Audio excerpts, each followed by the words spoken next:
YouTube, it's Deli here again. I'm just doing a quick video on a bit of renovating slash redecorating I did on another one of the Sims Supply houses. Basically he called it Eversleigh Manor or Eversleigh Manor, whichever one you prefer.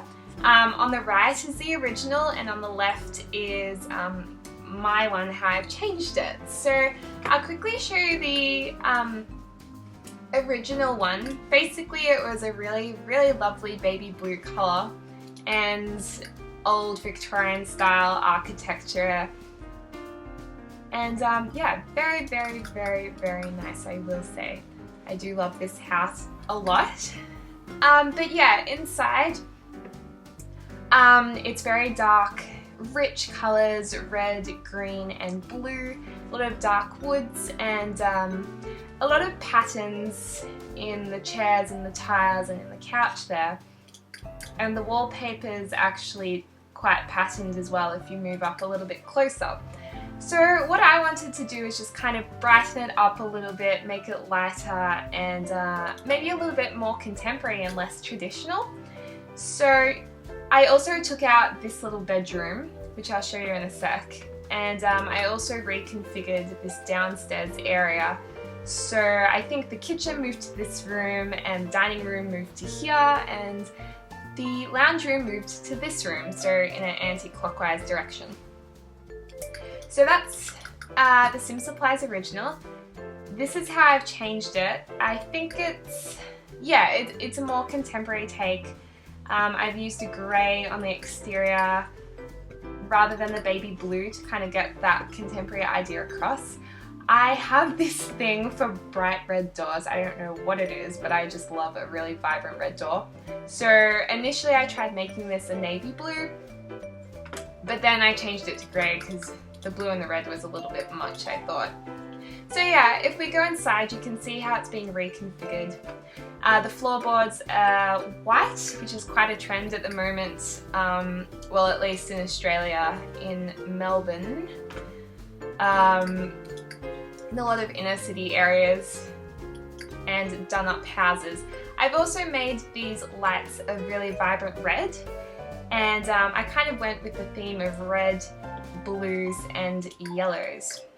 The other important thing with the house is the Sim Supply only used base game material, and so I thought I would only use base game material as well, and it's actually really hard. Like, it's so tempting to use all the objects and whatnot from the expansion packs, so it was difficult, but it is amazing how much you can do with creator style to make it really different.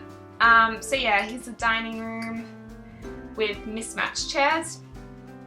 Kind of inspired by, like, a lot of my friends have moved out and they haven't been able to really afford real furniture, so they just kind of pick up what they can find and paint them in the same colours, so they kind of go, but they're all different. Which I think it looks really cool. This is the kitchen and I am loving this little lemon coloured bin. I actually really want that in real life. But I kind of put the red accent on the stove slash oven, timber tops, very fresh looking, and this little cornered shelf for cookbooks and whatnot. This is the lounge room, and I wanted to get some darker colours in here to go with the TV, as you can see in the light and the shelves there. But the main thing that I discovered here was these boxes, which are actually in the sculpture area or category. They are just usually white, red or black, but once you add a bit of a texture to them, they really look like coffee table ottomans. So I don't know, it's different, but it's kind of cool.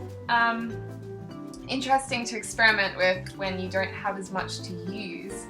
Also, just using these little plants, I was really frustrated that there weren't more plants I could use, but then I figured out if you just change the patterns and colours on them, they're really quite cute. Same with these pictures here, just changing the colours. And these chairs, I really like the kind of paint splattered effect on them. These blinds, easy to make into timber Venetians just by changing the texture. If we venture upstairs, this is the little girl's room, or a little girl's room. Again, I've changed the lights a little bit so they're kind of funky, pick up all the colours that are in the room. Patterned wallpaper, peachy red chairs, and just making vibrant mirrors on the wall there. And plenty of pictures, of course. I really like this bedspread too, that's kind of pretty. The bathrooms are... I didn't do too much to those, they're just bathrooms, nothing really very exciting there. And then this is the master bedroom, so I took out this tiny bedroom that was here and just opened it up a bit. The other thing was it was really hard, I'm kind of complaining, but it was kind of difficult not having all the plants that you usually use, but I found out to make bigger plants, more voluptuous plants, you just kind of layer the plants on top of one another with Move Objects cheat, and before you know it, you have a really big plant. So that was a nice discovery. And got a lovely 4-poster bed and a TV in the corner. I couldn't use the little TV I always use and it just sticks flat on a wall, so I actually extended the big one through the wall here, and it kind of looks like it's sitting out from the wall, which I thought was kind of cool. But yeah, that's about it. I didn't really do much else. But yeah, it's interesting to definitely see like the way you can change houses, and even just with the base game what you can come up with. I'm hoping to have a build up really soon in the next couple of days, so keep an eye out for that, and I'm super excited because I actually have some subscribers, so thank you so much, that is really cool. I hope you have a nice day, afternoon or evening wherever you are, and yeah, I'll be up soon on YouTube. Bye!